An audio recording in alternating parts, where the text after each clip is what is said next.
apresentar aqui a nossa palestrante do dia, que vai falar sobre história de vida. A professora Joabe Grana Reis, ela é docente da Universidade do Estado do Amazonas, é doutora em Educação pela Universidade do Estado do Rio de Janeiro, tem mestrado em Educação pela Universidade Federal do Amazonas, especialista em psicopedagogia e graduada em Pedagogia pela UFAM. Ela atuou como professora na educação básica, na área da educação especial, na rede estadual e municipal de Manaus, e ela desenvolve atividade de ensino, pesquisa e extensão na área da educação especial. Além de ser vice-líder do grupo de pesquisa Educação Inclusiva e o Aprender na Diversidade, e membro da Comissão da Política de Articulação de Inclusão da UEA. Então, com vocês, a professora Joabe. Então, boa noite a todos. É um prazer estar aqui junto com vocês.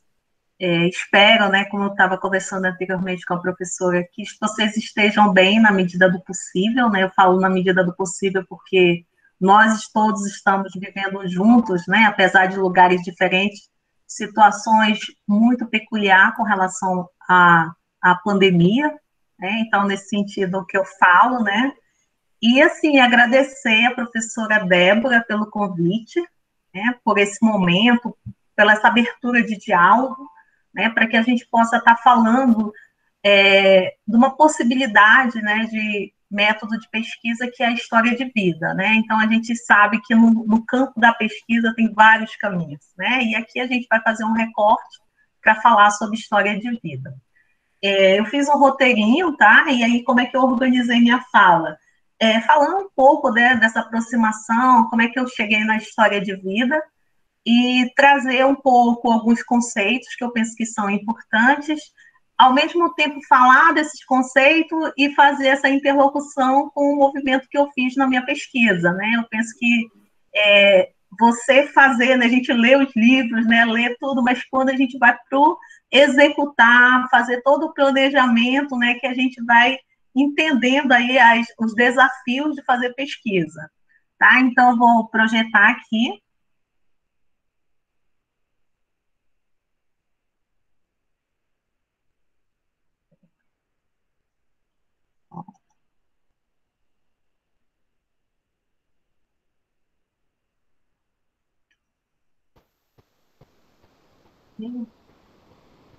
Vamos ver o que está acontecendo aqui.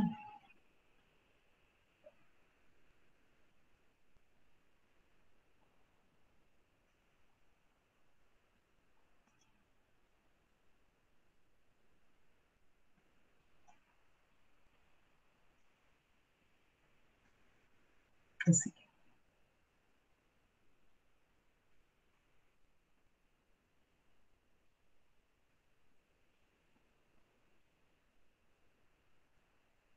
Está aparecendo? Tá sim, querida. Tá, deixa eu só colocar em forma de apresentação.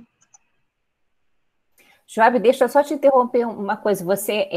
A gente pode fazendo pergunta durante? Você prefere que a gente vá colocando pergunta no chat? O que você... Eu penso... só um minutinho. Está aparecendo, professora, a minha apresentação? Tá aparecendo, sim.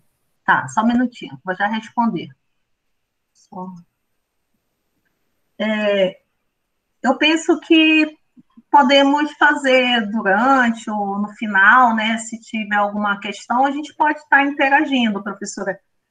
Você pode, de repente, estar me sinalizando, né? Que como eu abri a tela, não estou conseguindo mais Sim, aí não ver dá vocês. para ver. Não, Isso, tranquilo, tem eu um vou. sistema aqui que dá para fazer, mas eu não vou conseguir fazer agora.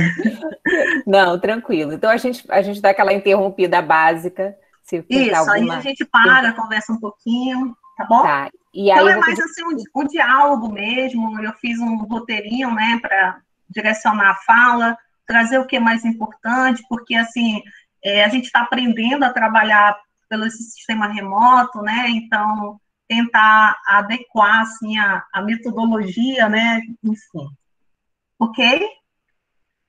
Tranquilo. Vamos lá. Então, a gente vai estar falando um pouquinho sobre a pesquisa com história de vida. Aí meu nome, né, a professora já me apresentou, professora Joab. E aí eu gostaria, assim, de iniciar falando um pouquinho sobre a minha aproximação com esse tipo de pesquisa, tá? Então, 2019, eu fui fazer o doutorado no Rio de Janeiro, e nesse processo eu tive o privilégio, né, de ser orientanda da professora Rosana Glatz, e no decorrer do processo aí dos estudos, das disciplinas, né, e a gente trabalhando no projeto, nós definimos, né, juntas, que seria interessante nós trabalharmos com história de vida, né, até porque a ideia era compreender, né, a partir das narrativas dos sujeitos, né, as suas vivências e experiências no ensino superior. Então, a partir do momento que a gente definiu, né, que seria esse tipo de pesquisa, eu comecei também a estudar, né, até porque eu não conhecia nada sobre pesquisa narrativa, pesquisa com história de vida, né, e aí tem vários desdobramentos aí eu vou focar aqui na história de vida. E a partir desse desafio, eu comecei a fazer vários estudos, fui para a CIPA, né, participei de alguns eventos aí, para tentar compreender mais sobre essa metodologia, esse método, né, como alguns autores denominam. E aí eu trabalhei com a minha pesquisa, intitulada Vozes dos Rios da Amazônia, História de Vida de Estudantes Universitários com Deficiência. Então, Vozes dos Rios, né, porque os rios representam os sujeitos da minha pesquisa. E uma coisa assim que esse tipo de pesquisa, pelo menos a minha experiência como pesquisadora, é que ela assim, nos possibilita muito um movimento assim muito grande de reflexões no decorrer dos nossos estudos, no decorrer das nossas coletas, né? Enfim. Então, e aí isso eu vou estar dialogando com vocês. Então, só para a gente abrir um parêntese, né, de como é que essa pesquisa, como é que houve essa aproximação. Eu trago uma imagem aí, uma imagem de uma Joab, garotinha. não tá passando as imagens, eu não sei o que que aconteceu. Tá ainda só naquele primeiro slide. Tá, passou, professora? Não. É aí que eu vou tirar e vou colocar novamente. Agora passou, agora está na segunda imagem. Tem uma menininha numa estrada. Isso, deixa eu colocar em forma de apresentação. Bom, eu coloquei a imagem aí de uma garotinha, né? E ela tá olhando assim na direção da estrada. E eu trouxe essa imagem para representar a pesquisa, porque a pesquisa ela começa de um lugar, né? E eu penso que o lugar ela parte da nossa pergunta, do nosso problema, do nosso questionamento, né? E a partir dessa pergunta nós começamos trilhar caminhos, né? Aí nós temos aí a definição do nosso objetivo, nosso objetivo geral, nosso objetivo específico. Então a gente começa, né, a planejar, a trilhar, né, caminho para a nossa pesquisa. E aí, no objetivo, eu considero assim que o objetivo ele é muito importante, né? Primeiro porque ele vai estar direcionando, né, para que tipo de pesquisa, de repente sinalizando aí o procedimento metodológico que de repente vai ser mais adequado para o tipo de pesquisa empírica que você tá desenvolvendo. E aí eu coloco aí o planejamento, né, do percurso metodológico. Então eu destaco dentro desse processo de investigação o objetivo, e aí, a partir daí, do objetivo, né, a gente pensar, bom, a minha pesquisa é uma pesquisa com uma abordagem qualitativa, ela é uma pesquisa experimental, né? Dentro da pesquisa qualitativa, né, nós temos várias possibilidades, vários caminhos. Qual seria, qual eu escolheria, né, para atender, né, os objetivos da minha pesquisa? Então, nesse sentido, né, nesse sentido que eu trago essa imagem e falo um pouquinho sobre esse caminhar, né? Então, a pesquisa, ela são caminhos, são trilhas, né, que nós vamos construindo, né, para que nós possamos chegar ao final, que é responder e aí produzir o nosso conhecimento a partir de todo o estudo realizado. Bom, aí eu trago Conseguindo visualizar, professora? Joab, ainda está na imagem da menininha e não está no modo apresentação. Ai, não sei o que está acontecendo. Passou? Agora Porque está para mim... fundamentos da pesquisa, Ok. mas também não está no modo apresentação. Apareceu? Maiara, tem alguma dica aí? Professora, uma vez aconteceu isso comigo, aí acho que se eu não me engano, eu fui lá em cima em apresentação de slides, Peraí. depois de animação. Pôs a animação, peraí. Ah, tá. Aí eu acho que é esse aí. Não estou enxergando muito bem, mas se não for esse, é o do lado. É apresentar online? Quer apresentar online? Não, a apresentação de slides. Personalizado? Personalizado? Isso. Abri Não. uma caixinha aqui. Alguém lembra aí, gente, foi na aula. Apresentação de slides e aí depois configuração. Isso. Se não me engano. Aconteceu também na aula slides,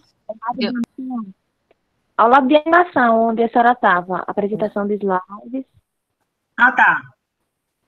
Isso. Aí, para onde eu vou? Configurar a apresentação de slides. Configurar a apresentação de slides.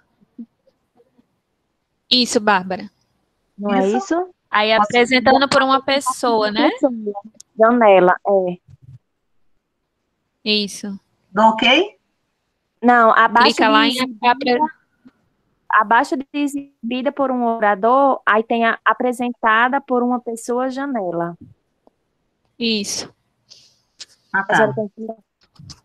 Ok? E depois eu parece que é assim. Agora coloca no modo apresentação. Pronto. Agora foi. Agora foi. Parabéns! Obrigada, Obrigada, menina. hein?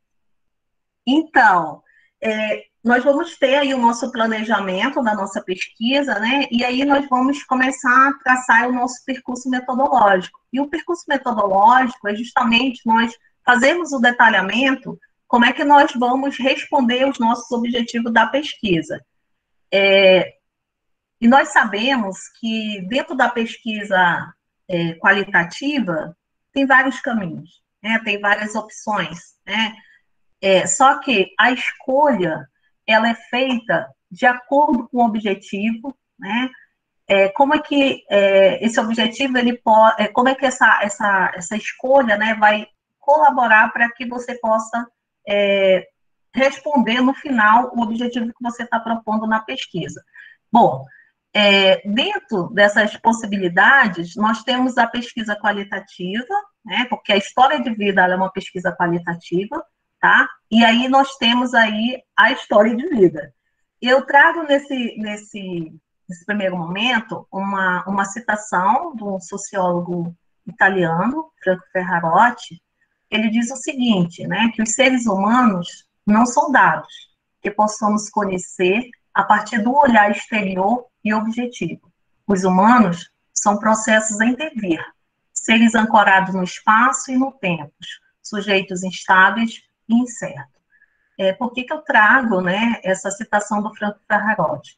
Porque quando nós estudamos o movimento da construção da ciência, né, nós vamos ver que na ciência moderna predominou, né, uma concepção baseada nos princípios das ciências naturais, onde, dentro desses princípios, a mensuração, a experimentação, a comprovação, deveriam ser um dos procedimentos que deveriam ser adotados por todas as pesquisas para que pudesse legitimar esse conhecimento científico.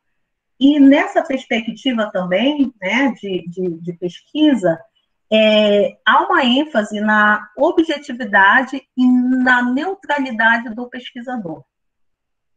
E aí? esse canônio, né, vamos colocar assim, essa perspectiva epistemológica, ela perdurou por muito tempo. Então, nós sabemos que a nossa sociedade, ela é dinâmica. Novas relações vão acontecendo, transformações, né? E nesse processo de construção do conhecimento, chegou um momento que essa forma de fazer ciência, ela não dava mais conta, né? Não dava mais para enquadrar, por exemplo, as ciências sociais. E aí, quando eu trago essa citação do Franco Ferrarotti, é justamente fazendo uma crítica nesse viés de pesquisa, né? Onde ele vai dizer que os seres humanos, como eu vou falar de seres humanos, de uma objetividade, se seres humanos têm a sua subjetividade? E que eu não posso olhar esse ser humano apenas como dado, ou seja, é uma crítica também da ênfase dentro das pesquisas quantitativas, né?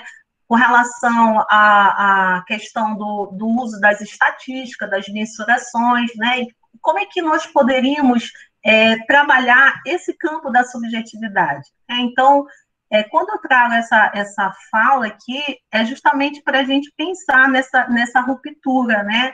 No sentido de novas possibilidades, novos caminhos para pensar as ciências humanas e sociais.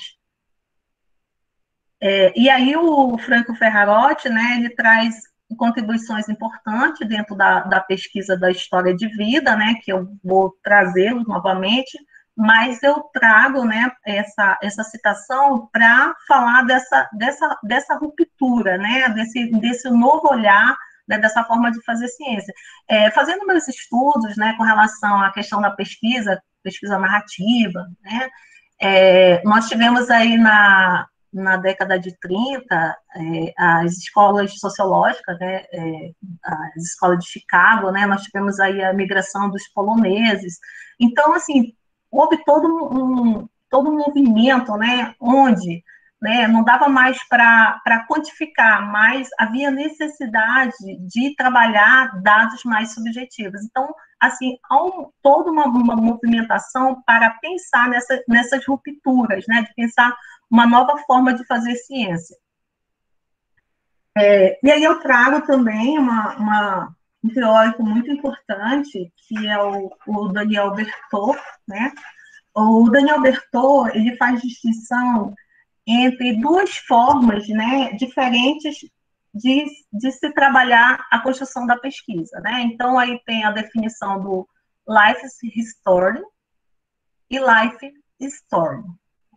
Na primeira definição, que o Daniel Berthaud também, que é um sociólogo francês, né, ele diz que a Life History, ela trata-se do estudo de caso a partir da narrativa da história de vida de um sujeito ou um grupo, apoiando-se na verificação em documentos das informações. Né? Então, dentro desse tipo de pesquisa, né, mesmo trabalhando com história de vida, há uma necessidade de você fazer a entrevista, de você fazer a verificação do que esse sujeito está falando. Então, a consulta nesses documentos, ela pode ser feita em dossiê, ela pode ser feita, de repente, numa reportagem, ela pode ser feita, de repente, numa entrevista de alguém que conhece esse sujeito que você está entrevistando. Então, nessa primeira definição, né, nessa primeira forma de fazer pesquisa, no Life Story, há necessidade da comprovação do que esse sujeito está dizendo. Essa é uma principal diferença. Já no Life Story, trata-se do relato livre da experiência e vivência do sujeito ao pesquisador. Nesta, não há cruzamento de documentos para verificação dos fatos que estão sendo narrados.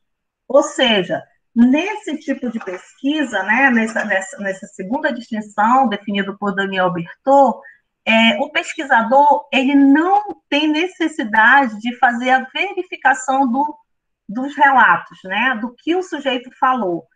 E sim, o que é importante é o que ele fala, é o que ele diz, né, durante as suas entrevistas. eu até fiz uma anotação aqui, né, que nesse segundo, né, o pesquisador não se preocupa, né, como eu já falei, em confirmar a veracidade dos fatos, né, pois o que é importante é o ponto de vista do sujeito. E aí eu coloco assim, trata-se de um relato livre, né? Apesar de ser um relato livre, né, os relatos não são aleatórios. Os relatos, eles não acontecem de forma aleatória. Uma vez, né, que ela emerge na memória a partir do sentido individual e social desse sujeito, né? Daí a importância da historicidade e dos tempos que fazem parte do relato de vida. Então, assim, aí eu vou trazer um exemplo aqui da minha pesquisa. Quando eu fui realizá-la, o meu corte, né, seria a vivência e experiência no ensino superior. Mas quando eu comecei a fazer as entrevistas, apesar de eu ter, vamos dizer, a minha frase, né, a minha pergunta que startou a minha entrevista, os sujeitos, no decorrer dos seus relatos, eles falam sobre a sua experiência educacional na educação básica. Eu trago esse exemplo para dizer assim que quando o sujeito está falando, ele não é um relato aleatório, né? Há um sentido, há uma intencionalidade, há uma reflexão, há um movimento que ele faz de ir e vir, né? Que esse movimento ele vai dando sentidos ao que esse sujeito está falando.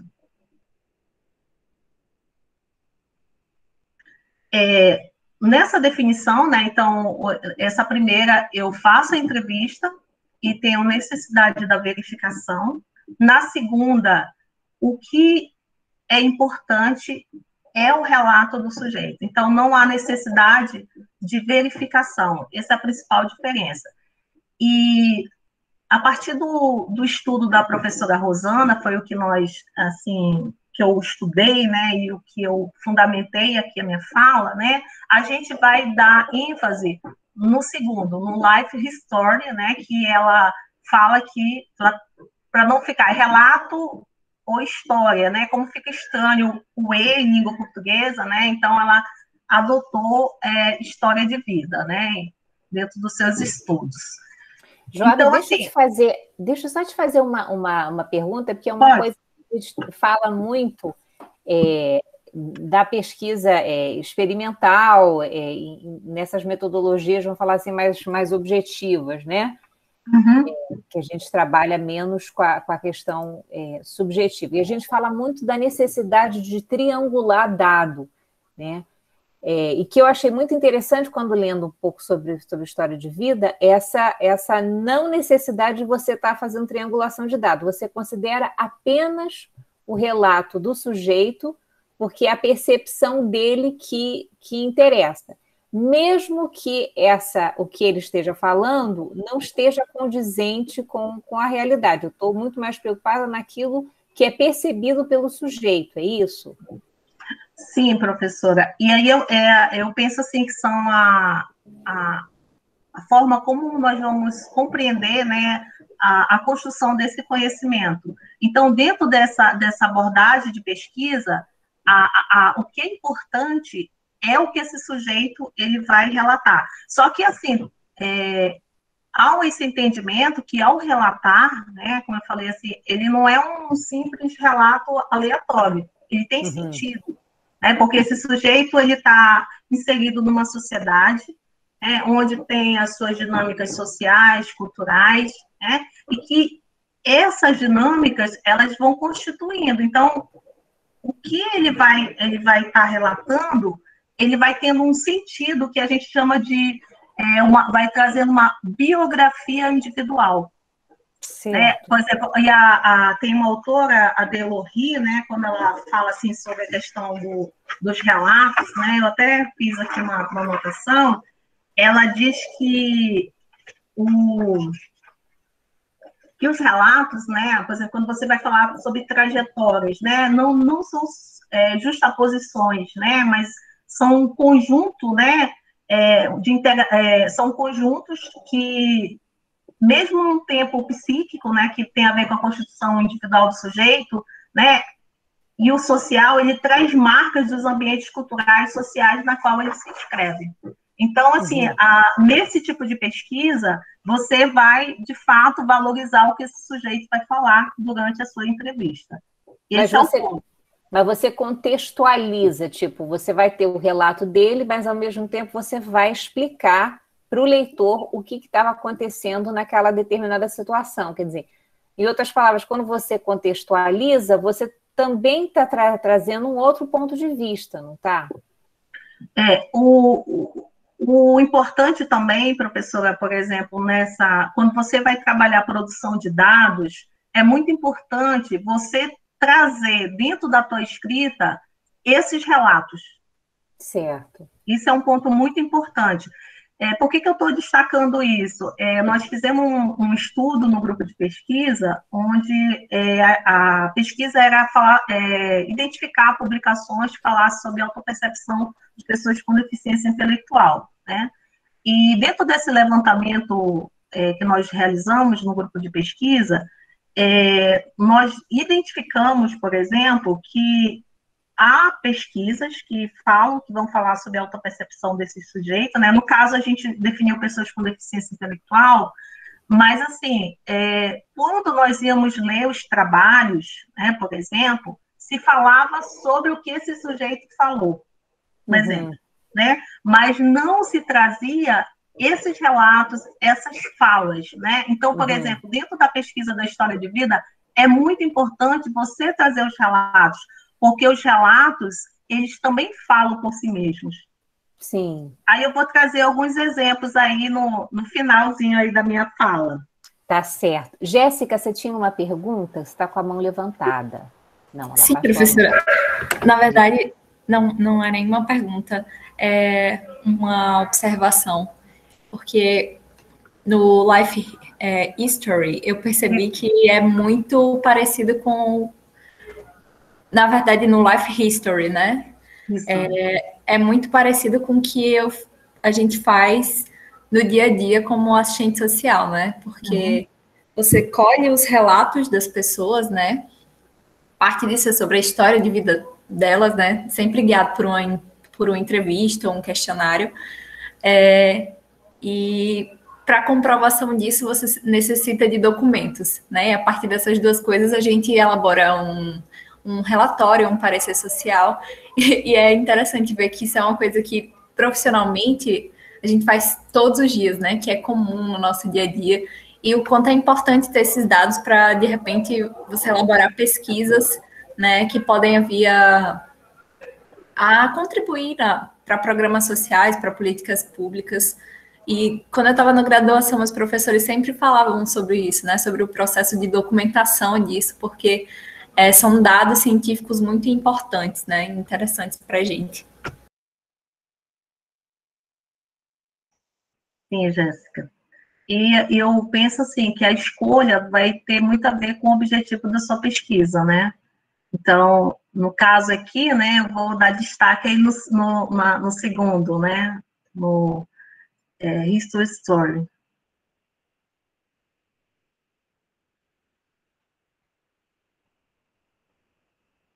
Tá aparecendo, gente? Tá aparecendo, mas não está naquele modo apresentação. Peraí. Tá o livro da Rosana aqui. Isso. Peraí, só um minutinho.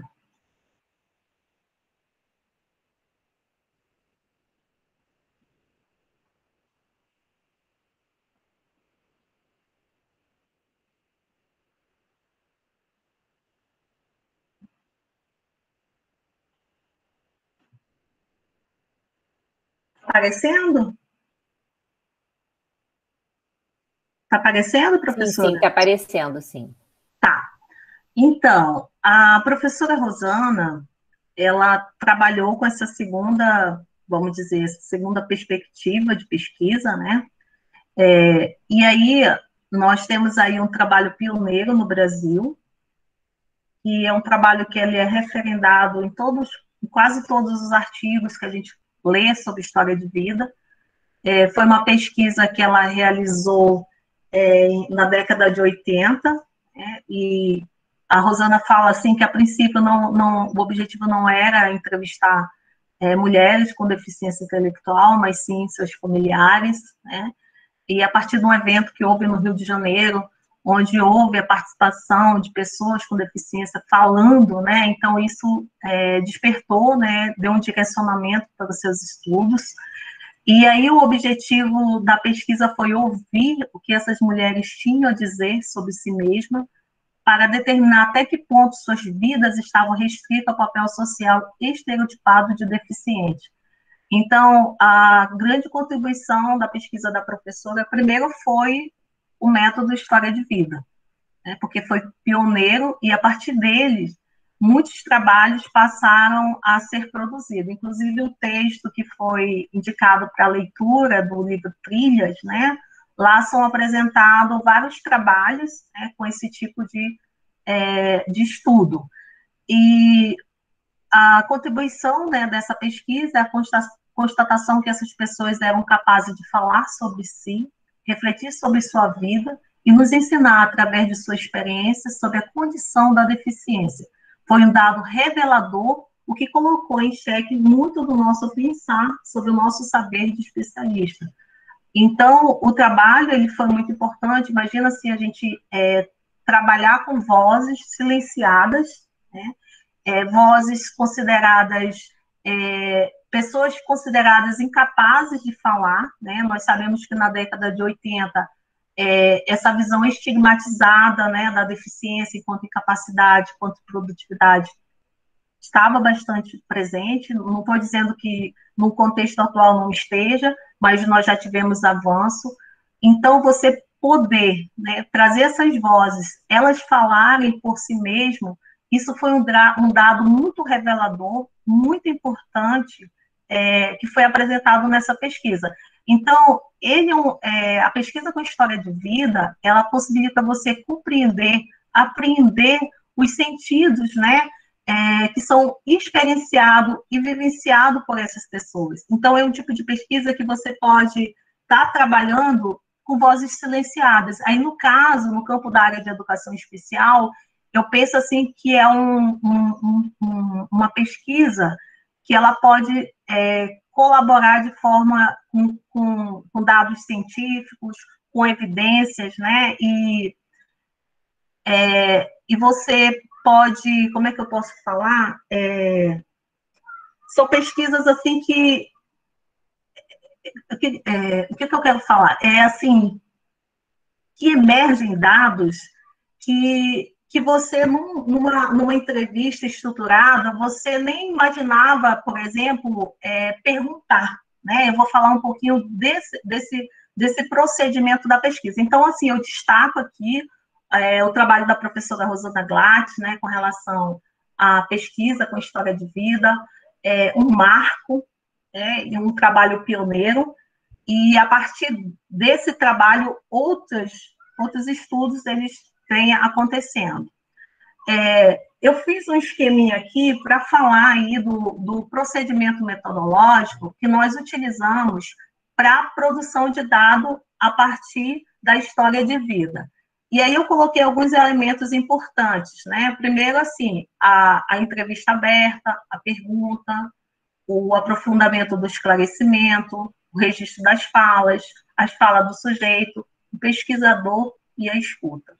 Então, no procedimento metodológico, nós temos várias formas, né, de obter os relatos das pessoas, né? De repente, uma entrevista, um roteiro, mas o que difere, né, com relação à pesquisa com história de vida é que o principal, vamos dizer, instrumento, né, utilizado é a entrevista aberta. E a entrevista aberta, ela se constitui por um procedimento onde não há um roteiro pré-definido, tá? Então, assim, é uma pesquisa, assim, é um tipo de estudo, um tipo de coleta, né, vamos colocar dessa forma, que não é fácil de acontecer, porque quando você vai com realizar uma entrevista, que você tem um roteiro predeterminado, né, você já tem ideia do que você vai perguntar durante a sua entrevista. Na entrevista aberta, não. Né? Como é que essa entrevista acontece? Ela acontece a partir de uma pergunta. E essa pergunta é que ela vai startar a entrevista. Como na minha pesquisa eu já tinha definido, né, que a pesquisa iria acontecer com o estudante no ensino superior, falando sobre essas vivências e experiências, por exemplo, né, então, a minha pergunta foi, né, na hora que eu estava com os estudantes, né, fale sobre a sua experiência e vivência no ensino superior. Então, a partir dessa pergunta é que o diálogo, né, ela passa a acontecer. Um outro ponto importante com relação a esse procedimento metodológico, que eu queria, assim, dar ênfase aqui, é a escuta. Porque os autores que vão falar sobre história de vida, eles pontuam a escuta como uma técnica. Aí eu trouxe uma citação aqui do Franco Ferrarotti, né, que ele fala que a escuta, ela permite a instauração de uma relação de confiança, a criação de uma situação dialógica aberta. Trata-se de uma dialética relacional. Então, na entrevista aberta, né, você vê que tem toda uma organização. A escuta, ela é muito importante, né? Ela precisa ser uma escuta ativa, né? Porque nesse momento o sujeito, ele vai estar falando da sua vida. E como o Franco Ferrarotti fala, né? A pessoa, ela não está falando ela não vai falar da sua experiência, da sua vida para um gravador, por exemplo, ou uma filmadora. Ela vai falar para um indivíduo, né, que está fazendo esse papel de entrevistador. Por isso que ele fala, né, que trata-se de uma relação dialética relacional. E, assim, na minha experiência com a pesquisa, eu vi, assim, o quanto é importante a escuta no momento que você está entrevistando. Por que eu destaco a questão da escuta? Porque, assim, primeiro que trata-se de uma entrevista aberta, né? Então, o sujeito, você starta a pergunta e ele começa a relatar, né, sobre a sua vivência e experiência. Com relação, no caso aí da minha pesquisa, foi no ensino superior. À medida que esse sujeito ele vai falando, ele vai narrando, né, você, enquanto pesquisador, você pode aprofundar ou pedir esclarecimentos, sempre do que o sujeito está falando. Né? Isso é muito importante dentro desse tipo de entrevista. Não sou eu, pesquisadora, Joab, que vou, de repente, ele está falando sobre a experiência dele, do ingresso na universidade, e, de repente, eu tenho uma curiosidade e faço uma pergunta, por exemplo. Dentro dessa tipo de procedimento metodológico, vamos colocar dessa forma, você sempre vai partir, sempre da fala do sujeito, sempre. Por isso que não é uma entrevista fácil de se realizar. Antes de eu realizar minhas pesquisas, fazer as entrevistas para a minha pesquisa, por exemplo, eu realizei alguns pilotos, né, onde eu contactei pessoas universitárias com deficiência, e aí eu fiz a minha primeira entrevista. Depois que eu fiz a entrevista, eu fiz a transcrição, né, e eu e a Rosana sentamos para olhar, né, para ver como é que tinha acontecido a entrevista, o que tinha sido relatado. E quando nós estávamos olhando a transcrição, né, a gente consegue identificar, né, por exemplo, no meu caso, né, na primeira entrevista, eu fiz algumas inferências, e foi uma inferência que eu nem me percebi que eu tinha feito algumas perguntas, entende? Então, por isso que quando você está fazendo as entrevistas, é muito importante você também já ir fazendo as transcrições, porque as transcrições, elas te ajudam muito a ir corrigindo vamos dizer, as orientações metodológicas, elas preveem, né, no momento que você está fazendo as entrevistas. Então, oi. Deixa eu só fazer uma pergunta. Tá. Não deve ser uma coisa nada simples, então, né? Porque você precisa deixar o sujeito falar, ao mesmo tempo você não pode perder a sua pergunta, né, de pesquisa, e aí como é que você consegue guiar o sujeito se ele desanda a falar de uma temática que não tem nada a ver com aquilo que você quer pesquisar? Professora Débora, eles, assim, na minha experiência, eles falavam sobre a experiência no ensino superior. O que acontecia, e é interessante esse tipo de entrevista aberta, é assim, é que vão emergir dados que talvez, se eu fosse fazer um roteiro de entrevista, eu não faria a pergunta. Eu vou dar um exemplo. Mesmo falando, fazendo a pergunta, né, que seria falar da experiência deles, né, no ensino superior, todos os meus entrevistados falaram sobre a sua experiência na educação básica, tá? E assim, quando você fala assim, como é que você vai ficar atenta? Eu fui desenvolvendo algumas técnicas também, tá, professora? Então, por exemplo, as minhas primeiras entrevistas, eu realmente, assim, tive algumas lacunas, né, na hora das entrevistas, como eu falei para você, eu acabei, de repente, fazendo uma pergunta que não caberia, até porque ele nem tinha falado, vou dar um exemplo aqui, eu falei sobre família, né, e a Rosana falou, mas em nenhum momento ele falou sobre família. Então, assim, eu vejo assim, quando você está fazendo a entrevista, né, há curiosidades, né, tem algumas necessidades de saber algumas coisas, então, você precisa, assim, ter essa cautela, né? Por isso a cautela, o zelo na escuta. E uma das técnicas que eu desenvolvi nesse processo, né, foi assim, na hora que eles estavam falando, muito atento, gravando, né, eu colocava algumas palavras-chave. Por exemplo, ele falou sobre... Teve uma aluna que ela falou assim, eu tenho... uma das principais dificuldades que eu tenho é chegar na universidade. E aí, em seguida, ela passou para um outro conteúdo, né? Importante dentro desse contexto que nós estávamos falando. Aí eu fazia, por exemplo, uma notinha, rapidamente uma notinha. E aí, quando ela parava, às vezes ela falava assim, professor, você quer saber mais alguma coisa? Então, eu fui desenvolvendo a seguinte dinâmica. Eu colocava as palavrinhas-chave, né? E aí eu retornava com o aprofundamento ou esclarecimento. Aí, no caso, ela falou da dificuldade, mas ela não disse qual dificuldade, né? Então, eu falava assim, fulana, você falou anteriormente que você teve dificuldade de chegar você tem dificuldade de chegar na universidade.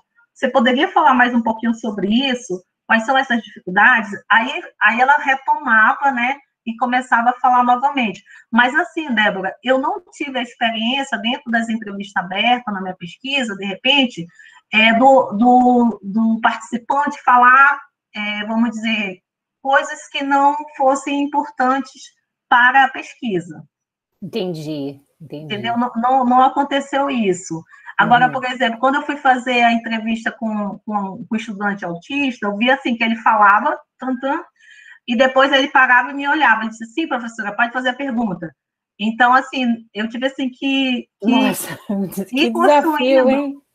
Então, assim, eu fui construindo essas estratégias a partir do momento que eu fui realizando as entrevistas.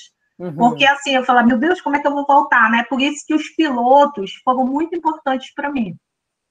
Porque, assim, parece assim, uma entrevista aberta não é uma entrevista fácil de fazer. Não é um bate-papo, né? Não. Você precisa deixar o cara falar e, ao mesmo tempo, não interferir. E, ao mesmo tempo, estar atenta aí aos teus objetivos da pesquisa, né? Então, por exemplo, as minhas questões que eu voltava, né? Por exemplo, de aprofundamento, estava muito relacionada ao objetivo da pesquisa. E, assim, eu até escrevo no próximo slide, né? A importância da transcrição simultânea é assim, porque quando você faz a transcrição, ele já te ajuda numa pré-análise também. Você já vai identificando alguns eixos, algumas categorias que estão recorrentes em várias falas, né? Então, aí você, nas entrevistas, você já procura até pontuar, né? Por exemplo, falou rapidamente, esse ponto aqui é importante. Então, eu pedia para que eles pudessem falar mais, comentar mais sobre aquela situação. Certo. Joab, tem uma pergunta aqui da Jéssica, Ah. E ela faz o seguinte: quando é que a gente sabe que foi o suficiente? Na entrevista guiada ou semi-estruturada, a gente tem um direcionamento dos limites, etc. Como isso acontece na metodologia da história de vida? É por tempo ou o pesquisador espera o entrevistado esgotar o assunto? Nós deixamos esgotar o assunto. E assim, eu trago no próximo slide uma definição que o Bertol fala de saturação, né? Que é um termo utilizado. O que é a saturação, né?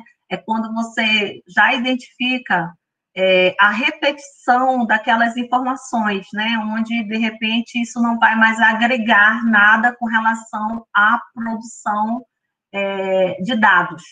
Né? Então, ele usa esse termo, por exemplo, quantas pessoas eu vou entrevistar? De repente, vou entrevistar X pessoas, mas, de repente, essa entrevista, né, eu já fiz e as informações, elas estão acontecendo. Eu acredito que a gente poderia até usar esse termo, e a gente pode estar fazendo isso, né, trazendo essa reflexão, poderia até dizer nesse conceito da saturação, né, também, de repente está repetindo, né, as informações, não está acrescentando nada de novo com relação ao que está sendo relatado. Respondi a pergunta? Sim, respondeu. Quer dizer, tá. Jéssica? Sim. Sim, Jéssica. Tá, então, assim, a entrevista, ok, ela é uma entrevista sem um roteiro pré-determinado, o diálogo dessa entrevista, ela é startada por uma pergunta, e durante a entrevista, né, o pesquisador ele pode ter aprofundamento e esclarecimento, como eu falei, foi uma coisa que eu fui construindo, dessa questão de anotar a palavra-chave, depois pedir um aprofundamento. O registro das falas, né, eles podem acontecer por gravador, eu coloquei filmagem também, porque na minha pesquisa do doutorado, eu tive 2 estudantes surdos, né, então eu tive que contar com a presença do intérprete de Libras, aí eu tive que filmar, né, então já acrescento aí a questão da filmagem. E aí o entrevistado é uma fala espontânea, né, onde ele vai realmente fazer esse movimento, né, vai dar sentidos, né, para as suas vivências, experiências, e uma coisa assim que os autores que trabalham com esse tipo de pesquisa, eles falam assim, e eu pude perceber também, né, porque assim, não é um simples relatar, né, eu não vou voltar, mas à medida também que eles vão falando, eles também vão trazendo reflexões sobre a sua própria trajetória. Eu tive uma participante da minha pesquisa, eu vi um documentário, tipo uma entrevista que ela fez recentemente, né? Eu achei interessante que ela disse assim, na entrevista, ela disse assim, que a vida dela mudou a partir de uma entrevista, de uma pesquisa que ela participou, onde ela tinha que falar da vivência e experiência no ensino superior. E isso trouxe uma reflexão profunda, né, para a sua vida. E a própria Rosana, ela fala isso também, né, que a pesquisa com história de vida, né, nesse tipo de entrevista, você produz, sim, o conhecimento, mas também possibilita, né, essa reflexão, essa mudança também de quem participa dessas entrevistas, né, porque no momento que você fala, você vai fazendo umas interlocuções. Por exemplo, eu entrevistei um rapaz em Parintins, né? E ele foi falando, assim, e aí, na medida que ele ia falando sobre a trajetória dele educacional, ele fazia algumas, vamos dizer, umas interlocuções com a própria política, né? Voltada para o atendimento dos estudantes, né? Então, é uma fala, assim, bastante reflexiva também.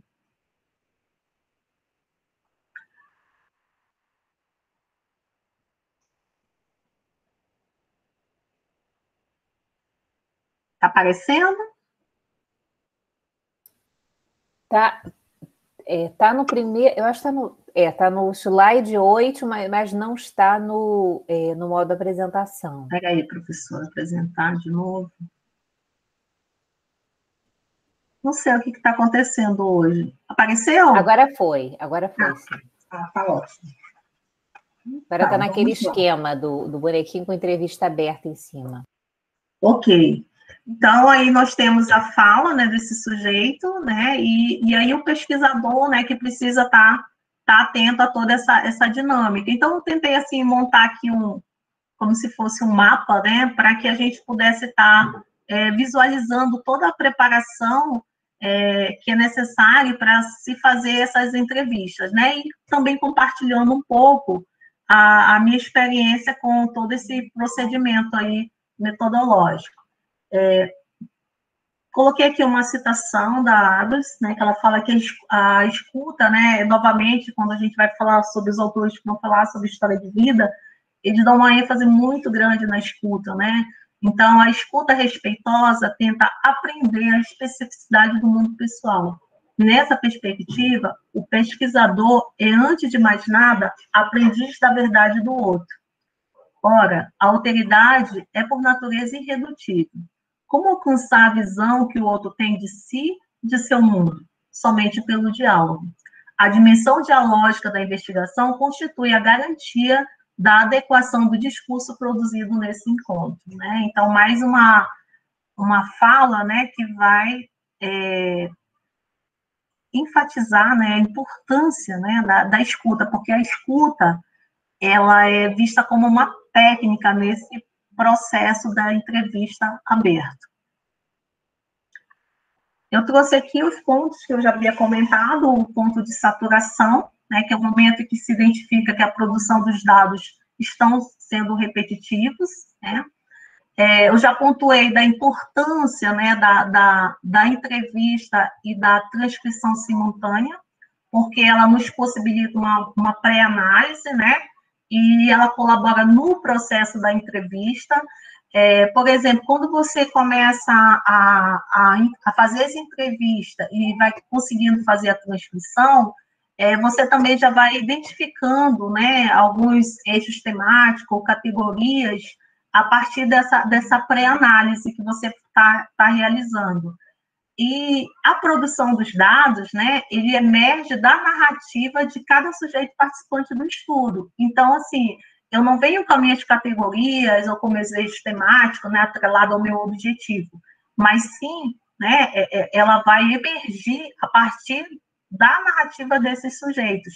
Então, eu vejo, assim, a importância, né, desse método com a história de vida, assim, que emergem dados que talvez eu não fosse perguntar para esses alunos, né? Eu vou dar um destaque, por exemplo, que foi muito recorrente na fala de alguns alunos, eles falarem da escolha do curso.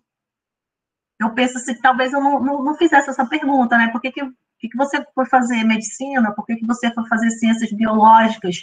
Mas, assim, no decorrer da fala, né, das entrevistas, alguns alunos, eles falaram, olha, eu queria fazer odontologia, mas a minha condição não me permitiria desenvolver a profissão, então, hoje eu vou fazer estou fazendo medicina, então, eu escolhi ciências biológicas porque eu estudei na aula de biologia, eu vi as células, eu vi as plantas, né? Então, eu pensei, né, que a biologia seria o curso que eu poderia estudar mais. Então, é interessante como vão emergindo categorias ou eixos temáticos, dependendo da forma como você vai estar organizando esses dados, que talvez se eu fosse fazer um roteiro, talvez eu não perguntasse, né? Por exemplo, quando eu falo que eles trouxeram, né, a trajetória dele da educação básica, talvez eu não fizesse essa pergunta, mas foi muito recorrente em todas as entrevistas, né? Eles falarem sobre a sua trajetória, dizer que estudaram uma escola regular, ou que estudaram numa escola especializada, né? Como é que aconteceu até chegarem à universidade e também falarem dessas experiências da universidade. Eu trouxe aqui para vocês, né, o que é importante dentro da pesquisa com história de vida. É muito importante quando você vai trabalhar a produção dos dados, você trazer os relatos do sujeito, né? Porque os relatos, eu vejo assim, na minha experiência como pesquisadora, com história de vidas, os relatos, eles falam muito. Que talvez assim, eu não conseguisse fazer essa descrição ou dizer, né? Por exemplo, eu trouxe um recorte aqui numa fala de uma participante da minha pesquisa, ela estudava em Tabatinga, né?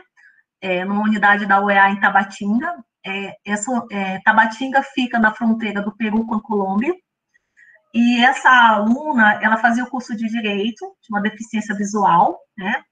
E ela morava em uma outra cidade próxima, Benjamin Constant. E no contexto amazônico, né, diferente de outras realidades brasileiras, as estradas são os rios, né? As nossas estradas são os rios, né? Então, todo dia ela pegava esse barco, né, que se deslocava todo dia, né, para chegar na universidade. E ela falava assim da dificuldade na locomoção. Então, quando você lê o relato dela, né, você consegue assim emergir, né, consegue como se você fosse, como eu poderia dizer, você viajasse no relato dela e conseguisse entender o que ela está dizendo. Então, o próprio relato, traz uma evidência muito interessante daquilo que ele está dizendo, né? Então, por exemplo, ela vai falar sobre a questão da locomoção, né? A dificuldade de chegar, né? E aí, na minha análise, eu vou falar da importância, né, do fenômeno da natureza, porque no momento que os rios estão cheios, né, o deslocamento dela é muito melhor. Mas quando há vazante, né, ou seja, os rios baixam, né, a dificuldade da locomoção dela aumenta, né? E aí, claro que eu faço uma análise sobre isso, mas quando você lê o que ela falou, você consegue identificar o que ela está dizendo, né, a partir do próprio relato que ela faz. Então, ela vai falar, né, os obstáculos das cheias, né, trouxe aqui só para exemplificar, e dizer, assim, da importância de você realmente trazer esses dados, né, os dados, eles vão trazer evidências muito interessantes. Trouxe a outra foto, né, até coloquei lá na minha tese, né, e quando ela fala, assim, que ela diz, assim, que quando os rios estão cheios, né, se o rio está cheio, o barco ele vai chegar lá no porto.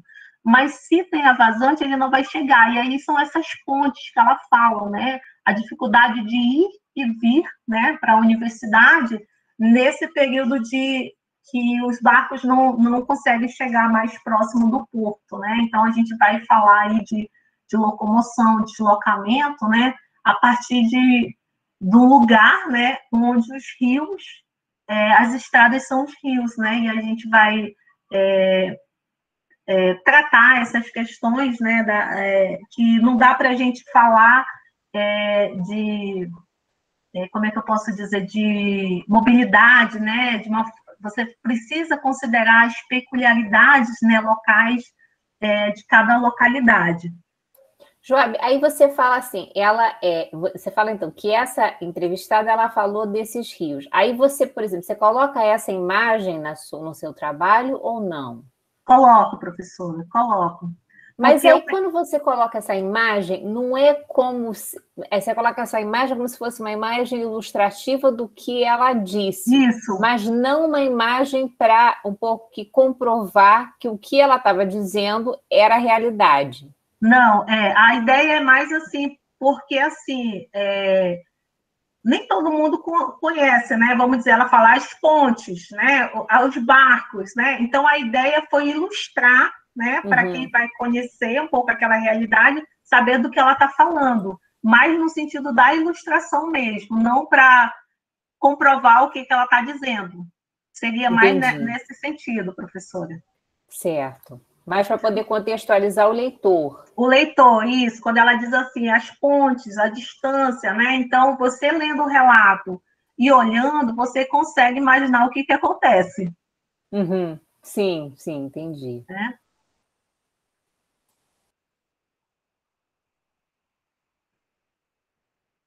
Aí eu trago, assim, eu falo assim do protagonismo, né, ao falar da sua própria história, porque na história de vida esses sujeitos eles são protagonistas, né?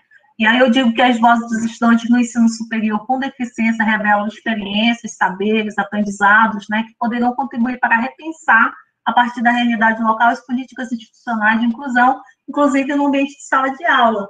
Isso se dá porque eles têm muito a nos dizer. No entanto, essas vozes ainda permanecem silenciadas em decisões que envolvem seus próprios direitos. Em outras palavras, né, fala-se deles e não com eles. Então, eu penso que esse tipo de dado, de pesquisa, né, ele traz, né, evidencia as vozes dessas pessoas, né? Então, por isso que eu falo de protagonismo. E era isso, professora, muito obrigada. Isso que eu organizei aqui para a gente trazer algumas questões mais gerais, né? Espero que... E aí a gente pode abrir aí para o diálogo. Gente, vamos abrir as câmeras. Joab, muito interessante. Nossa, muito obrigado. Bastante esclarecedor. Débora falou aqui, é como se fosse um convite à plateia. Débora, quer aprofundar esse comentário que você fez? Tudo bem. Primeiro, obrigada, professora Joab. Eu me senti muito representada na sua fala, viu? Porque a minha pesquisa segue esse viés. Não é uma história de vida, mas é compreensão do sofrimento infantil a partir da hermenêutica heideggeriana. Então, quando você falava acerca da narrativa, de como é que isso é feito na pesquisa, eu vi eu vi em paralelo minha pesquisa na metodologia também, sabe? A olhar a narrativa, sair buscando os núcleos de sentido do que coincide entre uma narrativa e outra, e mesmo a pesquisa sendo feita através da liberdade experiencial de Rojas, né, que é a questão da hora lúdica, que toda a criança, Rojas apregou que a criança deve ser livre para brincar. Mesmo dentro disso, é possível a gente fazer pesquisa, é possível a gente fazer ciência, é possível a gente pensar em instrumentos. E eu queria te agradecer por isso. Chamou para uma coisa, eu puxei para outra, desculpa. Mas é porque eu achei muito legal mesmo. E, professora Débora, essa questão dela ter botado a foto dos rios, é como se a gente, através dessas ilustrações, a gente ficasse fazendo o convite do leitor para ele se sentir mais aproximado da pesquisa. Eu não lembro se a senhora lembra da minha pesquisa, quando eu fui apresentar, mas era assim, eram uns bonequinhos, era sal, era desenho infantil. Então, assim, nada daquilo tem na minha pesquisa ainda, porque eu estou trabalhando a metodologia. Mas as ilustrações, elas são a forma de convidar para o universo infantil. Então, eu vi muito isso na fala da professora. Parabéns, professora. Assim, por conta da pesquisa, né, eu passei também a adotar a escuta, né, nas minhas práticas, né? Então, por exemplo, eu estou aí trabalhando nessa política de inclusão da universidade, então a gente tem feito muita escuta dos alunos, né? E eu vejo assim que a pesquisa que eu fiz, ela está me ajudando, né? Então, por exemplo, você poder escutar o que o aluno te fala, coisas que você não perguntaria, né? Eu fazendo uma escuta com uma aluna autista, ela falou assim, professora, que são coisas que a gente não pensa, né? Enfim, são pequenas ações que faz a diferença muito grande na vida das pessoas. Então, ela falava assim, no primeiro dia na universidade, né? O primeiro dia na universidade já é um processo de sofrimento para muitos alunos, né? E para eles, mais ainda, você chegar num ambiente onde você é grande, onde você não sabe o que vai acontecer, como vai acontecer, né? Então, ela relata assim que no primeiro dia que ela chegou, ela ficou tão nervosa que ela foi para o banheiro e teve a estereotipia, né? Acabou aquela situação. Então, por exemplo, como é que eu consegui saber disso? A partir de uma escuta. Então, a escuta hoje está fazendo parte da minha prática como professora, né? eu penso assim que se eu digo que essas vozes silenciadas, elas são importantes, então eu preciso, né, trazer essas vozes, né, para poder entender. Uma coisa que me chamou muita atenção no capítulo da Rosana, eu estava tentando até resgatar aqui, é quando ela fala, assim, na maioria dos estudos citados, portanto, a aplicação desse método traz recomendações para ações terapêutico-educativas, né? Porque o trabalho que você faz parece quase que um trabalho um pouco terapêutico. Você sente isso, quer dizer, porque o sujeito ele começa um pouco a refletir sobre a história dele. Como é que é isso? Você se sente meio... Como é que não sei, os sujeitos... Quer dizer, na medida em que eles vão refletindo sobre a história deles, eles fizeram algum comentário nesse sentido? Não, Débora, assim, o que aconteceu, por exemplo, aqueles alunos mais empoderados, vamos colocar dessa forma, né?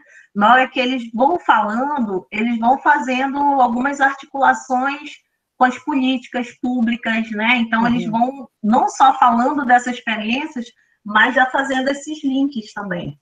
É que eles aproveitam para refletir sobre isso também. Sobre isso, né? Por exemplo, eu entrevistei um aluno, né? Autista, ele falou assim: enquanto a universidade não saber quem são os seus estudantes com deficiência, como é que vai ter uma política institucional, né? Ele fala isso, na gravação, né? Ele faz essa, é como se ele estivesse pensando e ao mesmo tempo ele vai, né, fazendo uma reflexão. Por isso que os autores falam assim que não é uma fala aleatória, né? Ela é uma fala que envolve sentimentos, memórias, né? Onde ele vai falar de um tempo, né? De uma historicidade, né? Então, ele vai e volta, né? Então, por isso que esses dados, né? Dentro dessa perspectiva de pesquisa, ele é um dado importante, né? Ele é o número 1, vamos dizer, a fonte mais importante para você produzir, né, as suas análises, as suas discussões.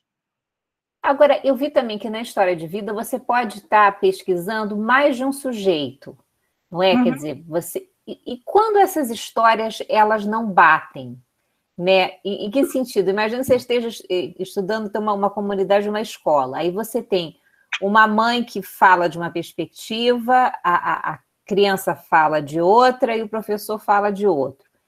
E, ao mesmo tempo, você tem que trazer as vozes desses sujeitos sem se meter na história, não é isso? E você também não tem essa triangulação de dados. Aí, o que você faz com os discursos que parecem contraditórios? Eu penso, né? Eu estou pensando alto aqui, né? Que, assim, quando você faz uma pesquisa, né? Você tem lá os seus objetivos, né? Então, assim, você também vai ajustando, né? Qual é o tipo de pesquisa?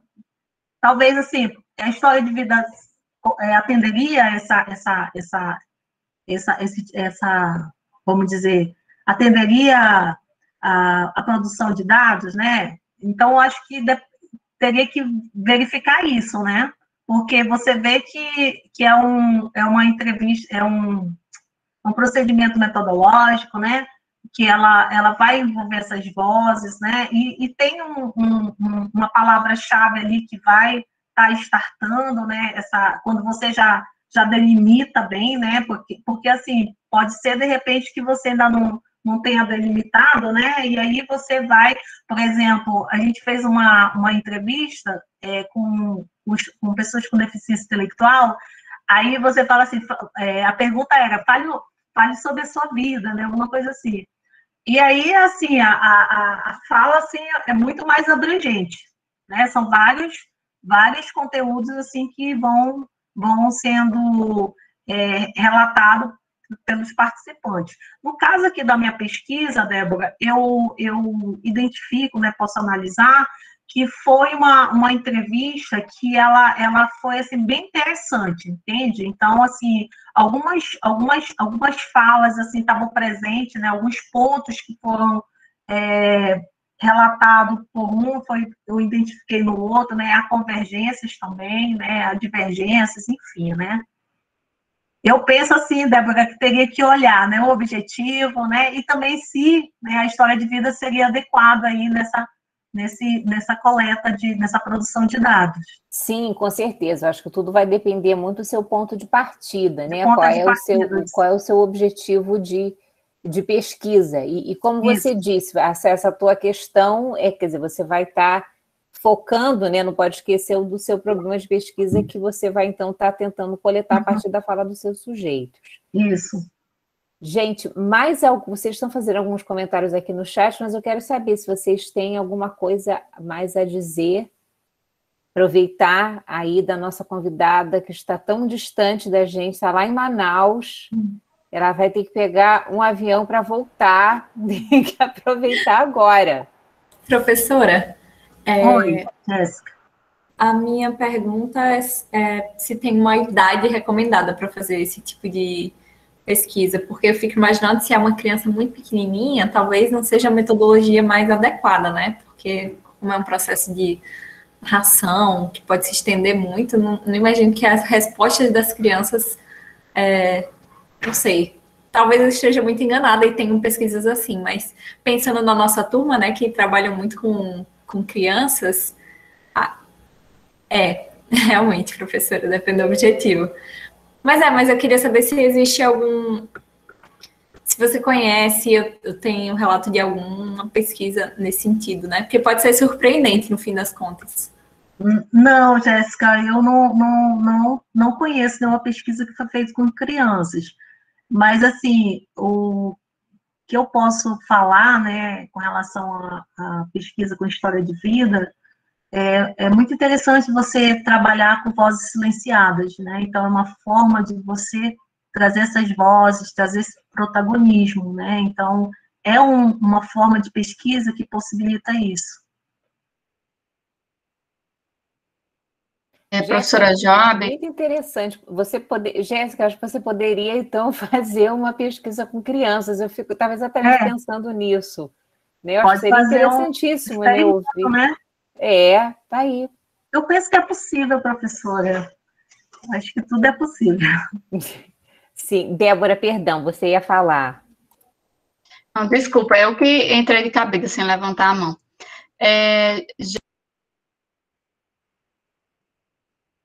Tá seu microfone, Débora. Seu microfone está desligado, Débora. Maria. Essa questão da história de vida com crianças pequenas, eu pensei agora, né, de repente poderia fazer assim, um desenho em que a criança pudesse narrar a história de vida através daquele desenho, que era um recurso que seria mais tangível para uma criança pequena e nem sempre a história de vida a criança conta através da narrativa. Às vezes está no corporar, às vezes está no brincar, na escolha do brinquedo, na escolha do desenho. Então, são elementos que podem se articular, de repente. Ficaria bem legal, viu, Jéssica, se você estivesse pensando nisso. Sim, Débora. Eu fiz a pergunta porque isso me remete à forma como... no judiciário, você colhe os depoimentos de crianças, né? Já existe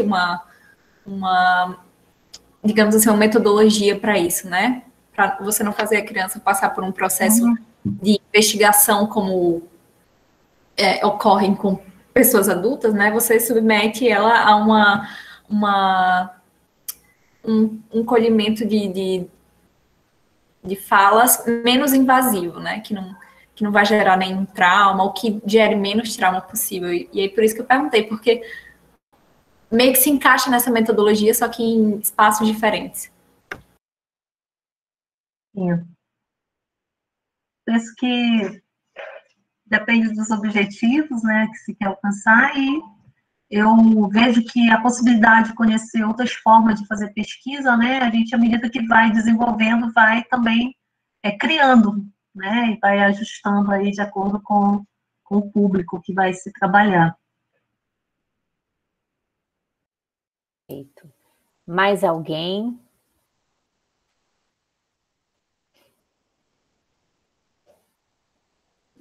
Pessoal aqui só agradecendo. Hoje a internet caiu várias vezes, mas fica aqui minha gratidão pela oportunidade de conhecer mais sobre esse tema.